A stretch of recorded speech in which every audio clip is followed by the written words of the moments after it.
शङ्करं शङ्कराचार्यं केशवं बादरायणं सूत्रभाष्यकृतौ वन्दे भगवन्तौ पुनः पुनः।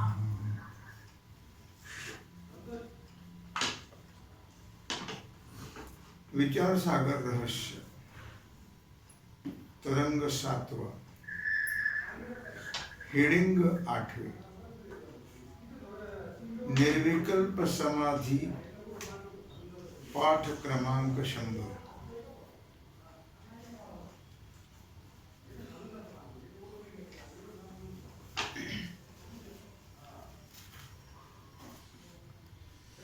रसास्वाद।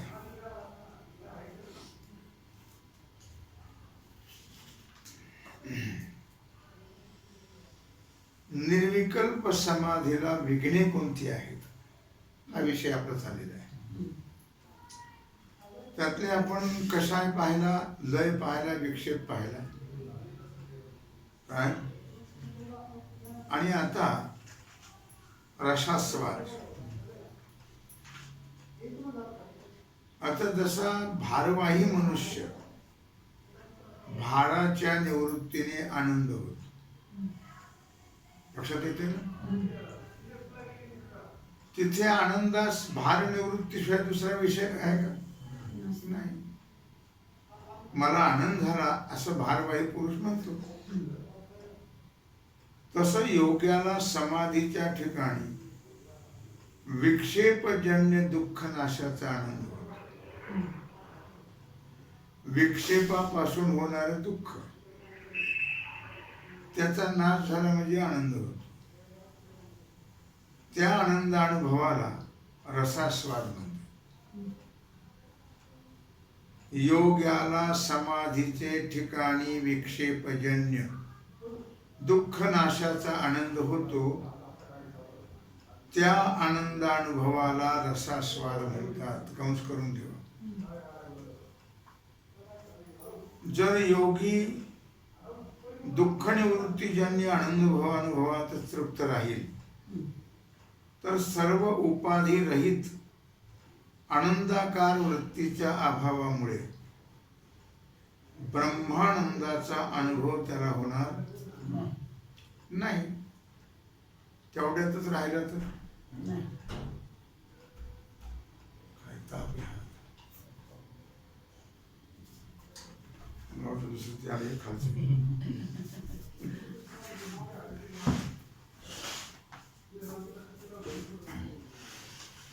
कळलं का?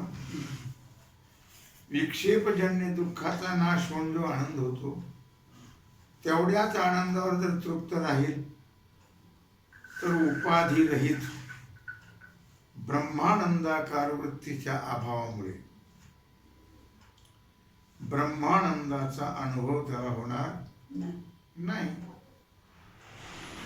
म्हणून रसास्वाद समाधीचं विघ्न आहे। दुसरा दृष्टांत असा की जमिनीमध्ये पुरलेला महानिधी असून त्यावर विषारी सर्पाचं संरक्षण असतं। निधी प्राप्त करून घेणाऱ्या पुरुषाला सर्प निवृत्तीचा जो प्रथम आनंद होतो, त्या आनंदात तृप्त राहून द्रव्य प्राप्तीचा उद्योग केला नाही तर निधी प्राप्तीचा परमानंद प्राप्त होणार नाही। सर्प घालवला, द्रव्य घेतलं नाही प्राप्त करून, तर मग काय आनंद होतो का? त्याला नाही होणार। तसाच अद्वैत ब्रह्मरूप निधी आहे। अद्वैत ब्रह्मरूप काय आहे? निधी आहे। देहादी अनात्म पदार्थ प्रतीतिरूप जो विक्षेप, हे अनात्म पदार्थ म्हणजे विक्षेप आहे काय? तो सर्प आहे आणि तो विक्षेप सर्प निवृत्त झाला असता जे आनंदाचे आस्वादन म्हणजे अनुभव ते निधिरूप अद्वैत ब्रह्मप्राप्तीजन्य महानंदाच्या प्राप्तीला प्रतिबंध आहे। कळलं का नाही? तो विक्षेप सर्प निवृत्त झाला असता, कारण अनात्म पदार्थ हाच कोणी सर्प आहे, रूपक केलंय, आणि तो विक्षेप सर्प निवृत्त झाला असता जे आनंदाचे आस्वादन म्हणजे अनुभव येतो ते निद्रूप अद्वैत ब्रह्म प्राप्तीजन्य महानंदाच्या प्राप्तीला प्रतिबंध आहे. म्हणून रसास्वाद विघ्न आहे. कशाचा का आनंद होईना पण तो विघ्न आहे ना ते. किंवा सविकल्प समाधीच्या त्रिपुटीस आनंदात तृप्त राहिल्यास निर्विकल्प समाधीचा आनंद प्राप्त होणार नाही. तेवढ्यावर जर समाधान मानलं तर मग निर्विकल्प समाधीचा आनंद नाही मिळणार. अशी निर्विकल्प समाधी 4 विघ्ने आहेत लक्षामध्ये. ती समाधीच्या आरंभी होतात. म्हणून सावधान राहून विघ्नांचा प्रतिबंध करावा. हे 4ही विघ्नांचा प्रतिबंध करावा. 4ही विघ्न सांगितले काय. आता वर सांगितल्याप्रमाणे विघ्नांचा प्रतिबंध करून निर्विकल्प समाधीत जो विद्वान परमानंदाचा अनुभव करतो त्याला जीवनमुक्त म्हणतात.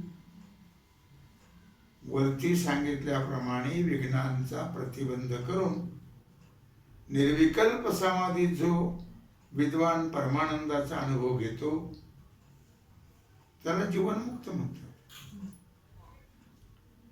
निर्विकल्प समाधी पासून उत्थान होतं तेव्हाही समाधीमध्ये केलेल्या परमानंद अनुभवाची त्याला तृप्ती असते.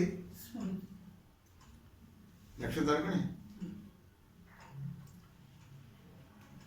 जेवण जरी झालं तरी तो संध्याकाळपर्यंत तृप्तीचा आनंद राहतोच की नाही. म्हणून उत्थानकालीही ज्ञात्याचे चित्त निरालंब नाही. काय निरालंब म्हणजे निर्वयव नाही.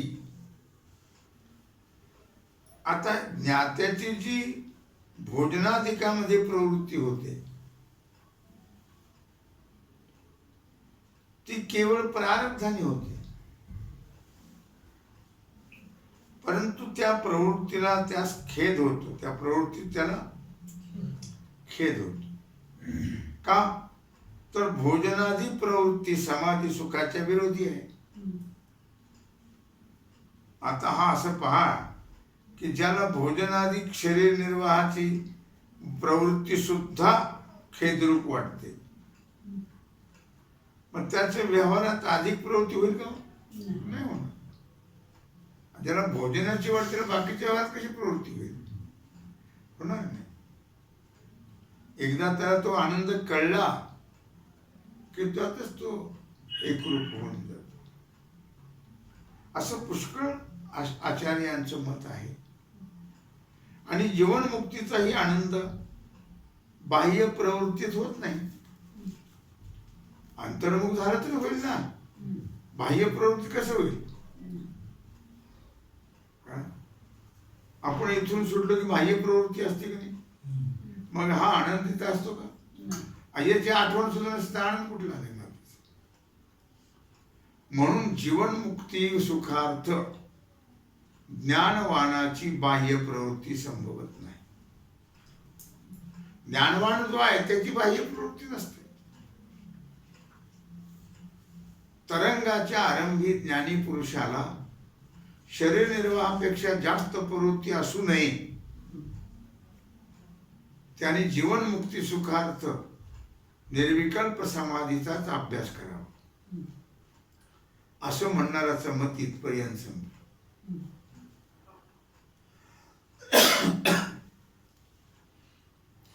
त्यात बराच ग्राह्य अंश आहे. ग्रहण करण्यासारखं आहे. परंतु काही अंशामध्ये खुलासा करणं आवश्यक आहे. तो असा हेडिंग नोट. ज्ञानवानाचा व्यवहार निवृत्ती प्रधान असला पाहिजे,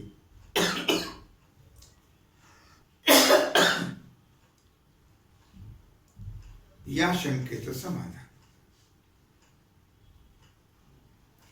हे वर लिहिलेच मत जीवनमुक्तीचा आनंद भोगण्यास एक साधन आहे, हे खरं आहे. पण ज्ञात्याने म्हणजे निर्विकल्प समाधी हे साधन आहे जीवनमुक्तीचा आनंद भोगण्याचं. पण ज्ञात्याने शरीर निर्वाहापेक्षा जास्त प्रवृत्तीचा त्याग करावा आणि त्याने निवृत्ती प्रधान राहायला असलं पाहिजे, असं विधान करणं हे शास्त्र मनोगताच्या विरुद्ध आहे. पण ते बाकीचे सोडून द्यावं. कारण ज्ञात्याच्या प्रवृत्तीविषयी किंवा निवृत्तीविषयी वेदाने कुठेही विधी केलेला नाही. विधी असता तर ज्ञानवानाची व्यवहारात प्रवृत्ती असावी किंवा निवृत्ती असावी हे निश्चित करता आलं असतं. विधी तर नाही आहे. उलट ज्ञानी निरंकुश आहे आणि विधीचा किंकर नाही. सेवक नोकर. तुका म्हणे आम्ही विधीचे जनिते, आम्ही विधीला निर्माण करणारे आहोत, विधीचे दास नाही आम्ही. किंकर म्हणजे दास, असं वेदांनी स्पष्ट सांगितलेलं आहे. असं असताना ज्ञात्याने अमुक तऱ्हेनं वागावं आणि अमुक तऱ्हेनं वागू नये असं म्हणणं कोणाच्याही अधिकाराबाहेरच आहे. ज्ञात्याचा सर्व व्यवहार प्रारब्धाने होतो ना. मग प्रारब्ध हे शरीर निर्वाहापुरतं का होईना, पण निवृत्तीचा आग्रह धरेल का? नाही धरणार. काय धरणारा सही मानावंच लागेल. निवृत्तीचा आग्रह धरणार सुद्धा मानावं लागेल. असं कुठं असतं का? मग शरीर कसं चालेल?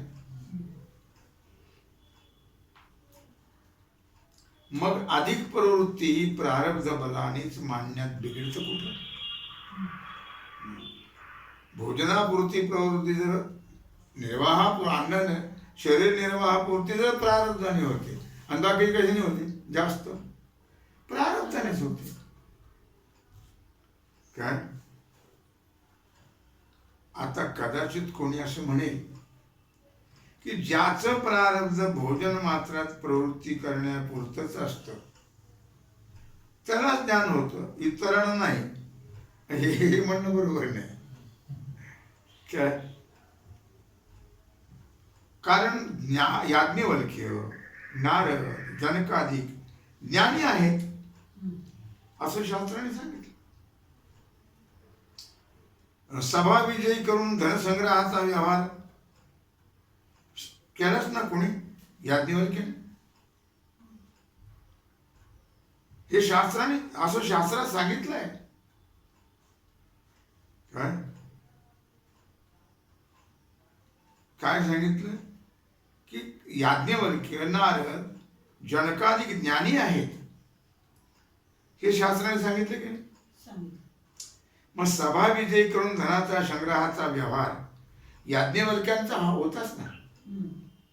सभा विजय करून त्या सोन्याच्या गायी ठेवल्या होत्या दान करायला. किती कवी जनकराजे.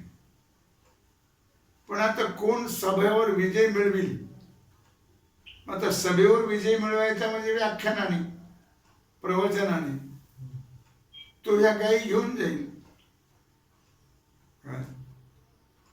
आता कोणी उठायला तयार नाही ना. याची सोपी गोष्ट आहे का? एवढ्या हजारो ज्ञानी लोकांमध्ये बोलायचं कोणी बोलू शकते? मग आता याज्ञवल्क्य तर प्रापंचिक आहेत. ते त्यांना 2 स्त्री आहेत. उठले ते. आणि त्यांनी दिलं प्रवचन आणि विजय मिळाला त्यांना आणि गाई घेऊन गेली ती. लक्षात आलं का? मग आणि नित्य भगवत स्मरण करीत असता थोडं कलह लावण्याचा व्यवहार नारदाचा होताच. काय जनक राज्यपदी नांदे शुक नागवाची प्रारब्धे कळीला विजय नारदे अदृष्ट छंदी वर्तुतसे. राज्य पालन करण्याचा व्यवहार जनकाचा प्रसिद्धच आहे. लक्षात आलं का? वशिष्ठामध्ये योग वासिष्ठामध्ये तर ज्ञानी पुरुषांचे व्यवहार अनेक प्रकारचे सांगितलेले आहेत. म्हणून ज्ञात्याच्या प्रवृत्तीचा किंवा निवृत्तीचा विधी म्हणून नियम करता येणार नाही. भगवान याज्ञवल्क्यानेही सभा जयानंतर सभेवर विजय मिळवल्यानंतर संन्यास रूप निवृत्ती स्वीकारली. आता एवढ्या मोठं सोनं मिळवलं मग आता काय ते लगेच बायकांना देऊन टाकलं. त्यातही एक गार्गी आणि मैत्री. मग त्यातली जी मैत्री का ज्ञानी कोण होती?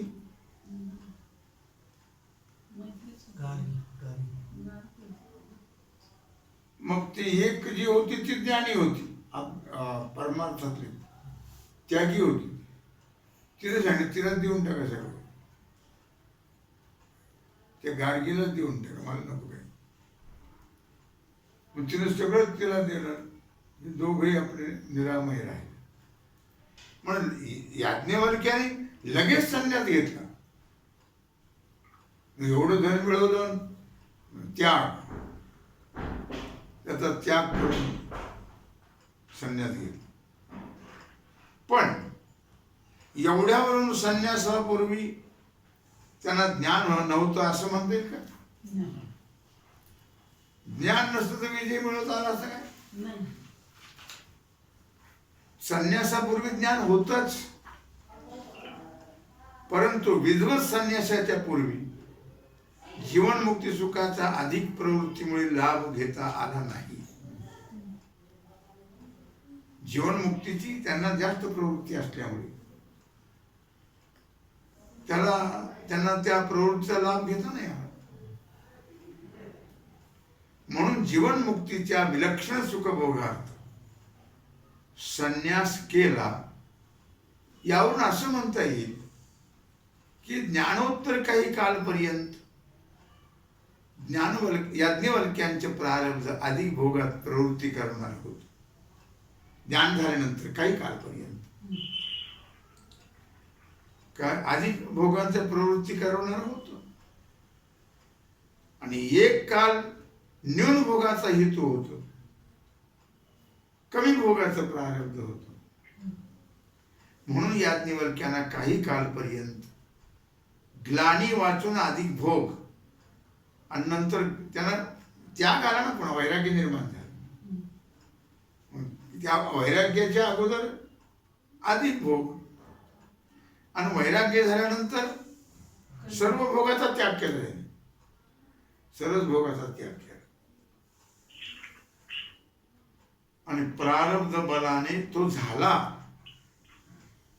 आणि जनकाचं प्रारब्ध मात्र मरेपर्यंत राज्य पालनाधिक समृद्धी भोगाचंच होतं.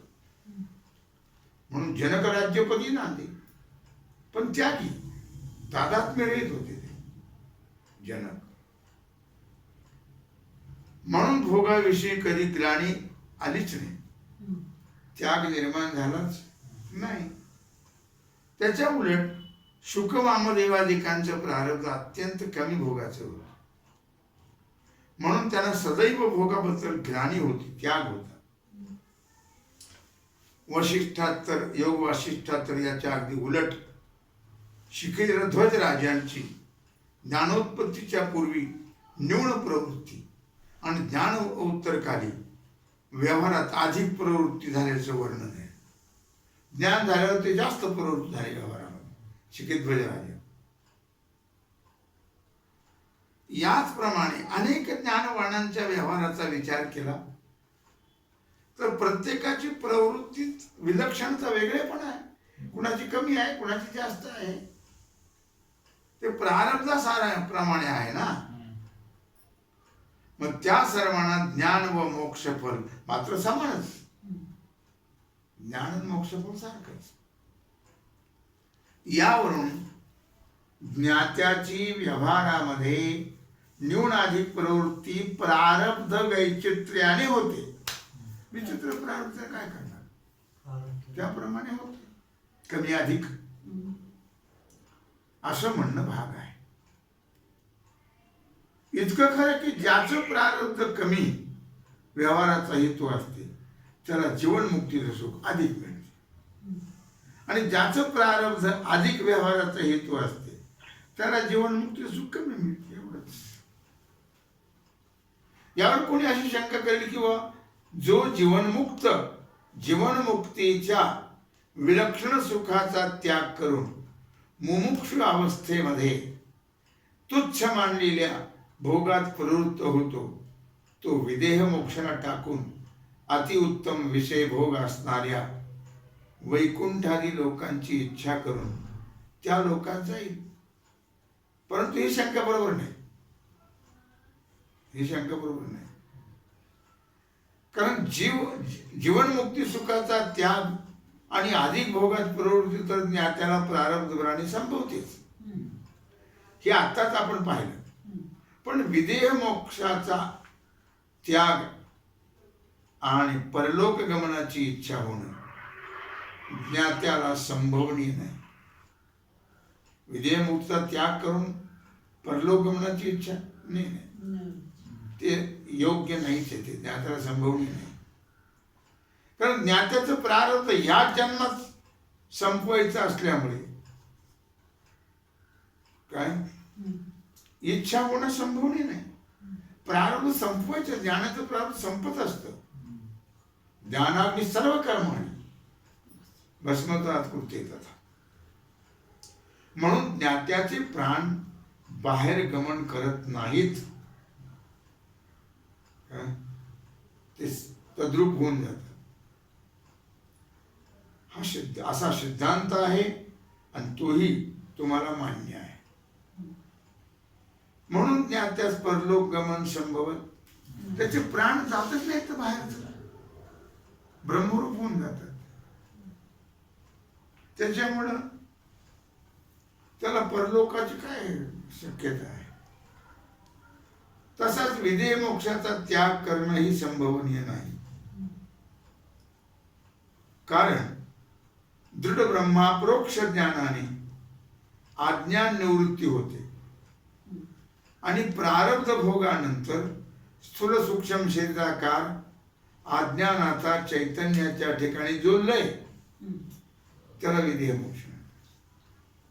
विदेह मोक्षाची व्याख्या आहे दृढ अपरोक्ष ज्ञानाने अज्ञान निवृत्ती झाल्यानंतर प्रारब्ध भोगानंतर स्थूल सूक्ष्म शरीराकार अज्ञानाचा चैतन्याच्या ठिकाणी जोडलंय त्याला विदेह मोक्ष. तो त्याला इच्छा नसली तरीही प्राप्त होतो. ही आहे विदेह मोक्षाची व्याख्या. मग ज्ञानोत्तर जर मूल ज्ञान शेष राहत असेल, म्हणजे ब्रह्मस्वरूपाबद्दलचं ज्ञान जर शिल्लक राहत असेल किंवा ज्ञानाने नष्ट झालेल्या अज्ञानाची पुन्हा उत्पत्ती होणं शक्य असेल तर विदेह मोक्षाचा अभाव होईल. मग विदेह मोक्ष होणार नाही. परंतु मूलाज्ञानाचे विरोधी ज्ञान आहे. मूलज्ञान म्हणजे ब्रह्मस्वरूपाचा ज्ञान किंवा स्वस्वरूपाचा ज्ञान. म्हणून अज्ञान शेष राहणं शक्य नाही. आणि श्रुतीप्रमाणे प्रमाणाने नष्ट झालेल्या अज्ञानाची पुन्हा उत्पत्ती होईल का? होणार नाही. म्हणून ज्ञात्याला विदेह मोक्षाचा अभाव होत. शिवाय विधेय मोक्ष त्यागाची आणि परलोक गमनाची ज्ञात्याला इच्छा होणं शक्य नाही. कारण ज्ञात्याला जी इच्छा होते ती केवळ प्रारब्ध बनाने होते. भोगात जितक्या सामुग्रीची आवश्यकता असते तितक्या सामुग्रीची जुळवाजुळव प्रारब्धच करत.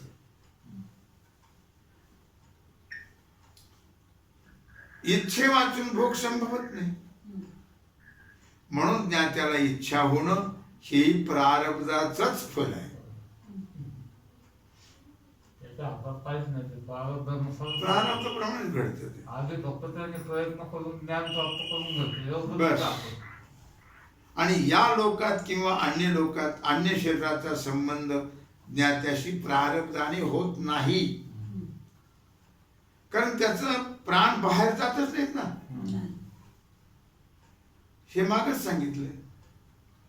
म्हणून ज्ञात्यास प्रारब्धाने विधेय मोक्षत्याग अथवा परलोक गमनाची इच्छा याच देहात प्रारब्ध समाप्त झालं म्हणून संभवनीय त्याचे प्राण बाहेर जातच नाही. एकंदरीत रहस्य असं आहे की ज्ञात्याची बाह्य प्रवृत्ती जीवनमुक्तीची विरोधी नाही. अधिक प्रवृत्ती फक्त जीवनमुक्तीच्या विलक्षण सुखाची विरोधी आहे. कारण आत्मा नित्यमुक्त आहे. अविद्येने बंध प्रतीत होतो आणि ज्या काळी ज्ञान होते त्या काळी अविद्याकृत बंध भ्रम नष्ट होतो. ज्ञान झालं कशाला राहील. पुन्हा बंध भ्रांती होत नाही. यावरून असं ठरत ज्ञान झाल्यानंतर बंध कसा राहील आणि पुन्हा भ्रम होत नाही बंधाचा. यावरून असं ठरतं की शरीर असताही जो बंध भ्रमाचा अभाव ती जीवनमुक्ती होय. बंधाचा अभाव झाला की संपला विषय. त्याला जीवनमुक्ती म्हणावं. मग ज्ञात्याला देहादी प्रवृत्तीमध्ये आत्म्याविषयी बंध भ्रांती नसते. देहादी प्रवृत्तीमध्ये आत्म्याबद्दल बंध भ्रांती नसते.